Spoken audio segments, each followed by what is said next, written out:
ವಿಶೇಷ ಕಾರ್ಯಕ್ರಮಕ್ಕೆ ಮತ್ತೊಮ್ಮೆ ಸ್ವಾಗತ ವೀಕ್ಷಕರೇ. ಈ ವರ್ಷದ ಭವಿಷ್ಯ ಹೇಗಿದೆ ಅಂತ ತಿಳ್ಕೊಳ್ತಾ ಇದ್ವಿ. 2013 ಅಂತೂ ಬಂದೇ ಬಿಟ್ಟಿದೆ. ಇನ್ನೇನು ರಾಜ್ಯ ರಾಜಕಾರಣದಲ್ಲಿ ಸಾಕಷ್ಟು ಸಂಚಲನ ಉಂಟಾಗ್ತಾ ಇದೆ.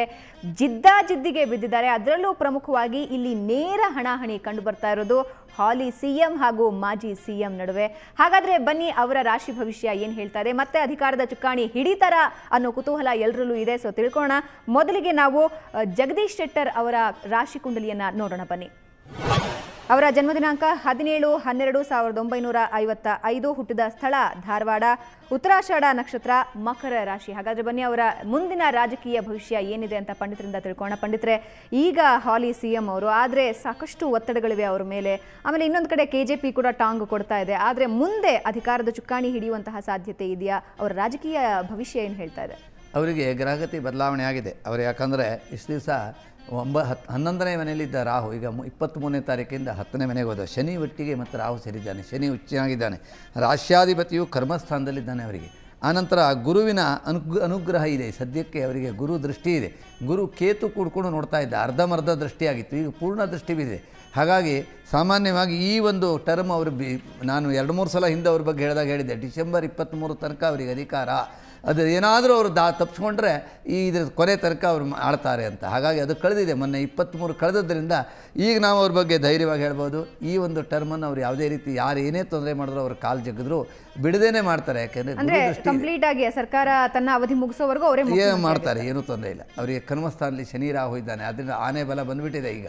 ಆದ್ದರಿಂದ ಈ ಒಂದು ಸಂವತ್ಸರದಲ್ಲಿ 2013 ಮೇ ತಿಂಗಳ ತನಕನೂ ಅವರಿಗೆ ಯಾವುದೇ ರೀತಿಯ ಭಯ ಬೇಡ. ಅವರು ಖಂಡಿತವಾಗಿ ಮುಂದುವರಿಯುತ್ತಾರೆ.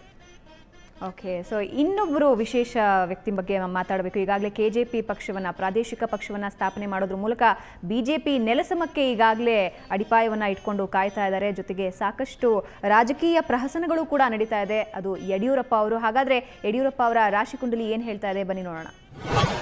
ಅವರ ಜನ್ಮ ದಿನಾಂಕ 27/2/1943, ಅನುರಾಧ ನಕ್ಷತ್ರ, ವೃಶ್ಚಿಕ ರಾಶಿ. ಸೊ ಬನ್ನಿ ಅವರ ಭವಿಷ್ಯ ಹೇಗಿದೆ ತಿಳ್ಕೊಳ್ಳೋಣ. ಆಚಾರ್ಯರೇ, ಈಗ ಎಲ್ಲರ ದೃಷ್ಟಿ ನೆಟ್ಟಿರೋದು, ರಾಜ್ಯ ರಾಜಕಾರಣದಲ್ಲಿ ಎಲ್ಲರ ದೃಷ್ಟಿ ನೆಟ್ಟಿರೋದು ಯಡಿಯೂರಪ್ಪ ಅವರು ಏನು ಮ್ಯಾಜಿಕ್ ಮಾಡಬಹುದು BJPಯನ್ನು ಬೀಳಿಸೋದಕ್ಕೆ, KJPಯನ್ನು ಏಳಿಸೋದಕ್ಕೆ ಅಂತ. ಸೊ ಅವರ ರಾಜಕೀಯ ಅನುಭವ ಏನಿದೆ, ಅವರನ್ನು ಮತ್ತೆ ಅಧಿಕಾರಕ್ಕೆ ತರುತ್ತಾ, ಏನು ಹೇಳ್ತಾ ಇದೆ ಅವರ ರಾಶಿ ಭವಿಷ್ಯ? ಅವರ ಈ ಥರ ಎಲ್ಲ ರಾಜಕಾರಣಿಗಳಿಗೆ ನಮಗೆ ಹುಟ್ಟಿದ ಸಮಯ ಸಿಗ್ತಾ ಇಲ್ಲ. ಹಾಗಾದರೆ ಚಂದ್ರಾಧಿಷ್ಠಿತ ರಾಶಿಯ ಮೇಲೆ ನಾವು ಎಲ್ಲರೂ ಅವರದಂಥ ಫಲವನ್ನು ಹೇಳಬೇಕಾಯಿತು.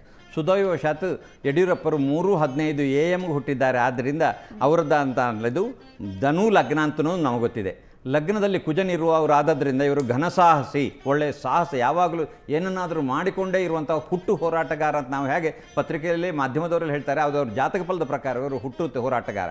ಮತ್ತು ಸಪ್ತಮದಲ್ಲಿ ಗುರು ಇದ್ದಾನೆ.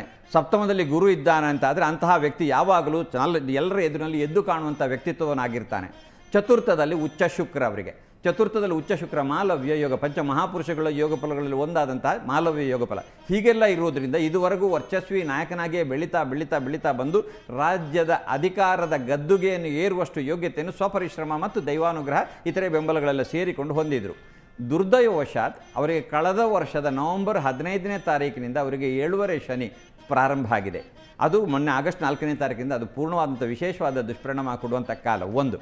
ಎರಡನೇದಾಗಿ ಗುರು ಈಗ ಏನೋ ಅವರಿಗೆ ಸಪ್ತಮದಲ್ಲಿದ್ದಾನೆ. ಜೂನ್ನ ನಂತರದಲ್ಲಿ ಚುನಾವಣೆ ಆದರೆ ಅಷ್ಟಮದಲ್ಲಿ ಗುರು ಇದ್ದಾನೆ. ಅಲ್ಲದೆ ಅವರಿಗೀಗ ನೀಚ ಚಂದ್ರನ ದಶೆಯೂ ನಡೀತಾ ಇದೆ. 2011 ನವೆಂಬರ್ 15ರಿಂದ ನೀಚ ಚಂದ್ರನ ದಶಾನಾಥನದಂಥ ನೀಚತ್ವ ಅವನ ದಶೆ ಮತ್ತು ಗೋಚರ ರೀತಿಯ ಶನಿ ಮತ್ತು ಗುರುಗಳು ಪ್ರಮುಖ ಕಾರಣರಾಗುವವರು ಸ್ವಲ್ಪ ಪ್ರತಿಕೂಲರಾಗಿರುವುದರಿಂದ ಅವರ ನಿರೀಕ್ಷಿತವಾದಂಥ ರಾಜಕೀಯವಾದಂತಹ ಒಂದು ಹತೋಟಿಯೋ ಇದು ಪರಿಪೂರ್ಣವಾದಂಥ ಯಶಸ್ಸು ಸಿಗುವಲ್ಲಿ ಸ್ವಲ್ಪ ಅಡಚಣೆ ಆಗಬಹುದಾದಂಥ ಸಾಧ್ಯತೆಗಳು ಅವರ ಜಾತಕದಲ್ಲಿದೆ. ಪೂರ್ಣ ಗದ್ದಿಗೆ ಏರುವಂಥ ಬಹಳ ಪ್ರಶ್ನಾರ್ಥಕ ಚಿಹ್ನೆ ಆದೀತು.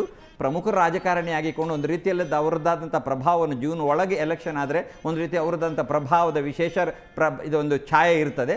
ಅದರ ನಂತರ ಆದರೆ ಅದು ಇನ್ನೂ ಕಡಿಮೆ ಆಗಬಹುದಂತ ಸ್ವಲ್ಪ ಅಪಾಯದ ಯೋಗಬಲ. ಗುರುವೂ ಅನುಕೂಲನಾಗಿಲ್ಲದೇ ಇದ್ದು, ಶನಿಯೂ ಅನುಕೂಲನಾಗಿಲ್ಲದೇ ಇದ್ದು, ಇತರ ಗ್ರಹಗತಿಗಳು ಅವರಿಗೆ ಪೂರಕವಾಗಿಲ್ಲದೇ ಇದ್ದು, ದಶಾಭುಕ್ತಿಯು ಅವ್ಯವಸ್ಥೆ ಸ್ಥಿತಿಯಲ್ಲಿರೋದ್ರಿಂದ ಅವರು ಜಾಗ್ರತೆ ಮಾಡಬೇಕಾದ ಅಗತ್ಯ ಇದೆ. ರಾಜಕೀಯವಾದಂಥ ಅಳೆದು ಸುರಿದು ಹೆಜ್ಜೆ ಇಡಬೇಕು.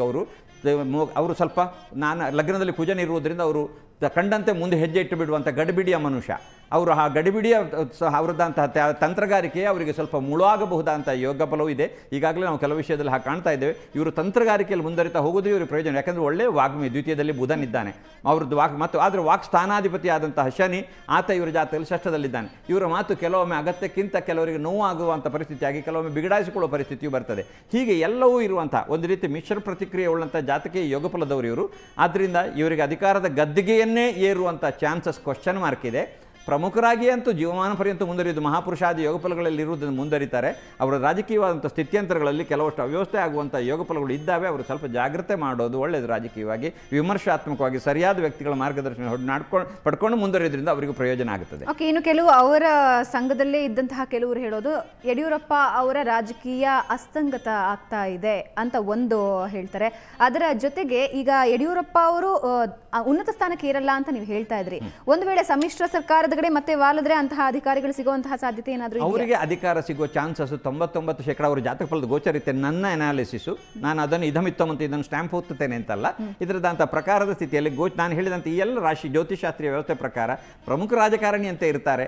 ಆದರೆ ಅವರದಂಥ ಪೂರ್ಣ ನಾವು ಹೇಳ್ತೇವೆ ರಾಜಕೀಯ ಆಟಗಳು ಅಥವಾ ಚದುರಂಗದ ಆಟದಲ್ಲಿ ಕೆಲವಷ್ಟು ಲೋಪದೋಷಗಳು ಉಂಟಾಗಬಹುದಾದಂಥ, ಕೆಲವಷ್ಟು ತೊಂದರೆಗಳು ಉಂಟಾಗಬಹುದಾದಂಥ ಯೋಗಫಲ ಜೂನ್ 2ರ ನಂತರದ ಕಾಲದಲ್ಲಿ ಅವರದಂಥ ಇದರಲ್ಲಿ ತುಂಬ ಅಪಾಯದ ಯೋಗಫಲಗಳೇ ಉಂಟಾಗಬಹುದಾದ ಪರಿಸ್ಥಿತಿ ಇದೆ ಅವರಿಗೆ. ಆದ್ದರಿಂದ ಅವರು ವಿವೇಕಿತವಾದ ಹೆಜ್ಜೆ ಇಡಬೇಕಾದ ಅಗತ್ಯ ಬರಬಹುದು ಅವರಿಗೆ. ಓಕೆ, ಸಾಕಷ್ಟು ರಾಜಕಾರಣಿಗಳ ಮುಂದಿನ ರಾಜಕೀಯ ಭವಿಷ್ಯ ಹೇಗಿರುತ್ತೆ, ಅವರ ಜೀವನ ಹೇಗಿರುತ್ತೆ ಅನ್ನೋದನ್ನ ತಿಳ್ಕೊಂಡ್ವಿ ರಾಜಕೀಯವಾಗಿ. ಆದರೆ ಈಗ ಶ್ರೀಸಾಮಾನ್ಯನ ಸಮಯ. ಅದಕ್ಕೂ ಮುಂಚೆ ಇಷ್ಟೊತ್ತು ನಮಗೆ ಸಾಕಷ್ಟು ಮಾಹಿತಿಯನ್ನು ನೀಡಿರುವಂತಹ ಆಚಾರ್ಯರನ್ನು ಬೀಳ್ಕೊಡುವಂತಹ ಸಮಯ.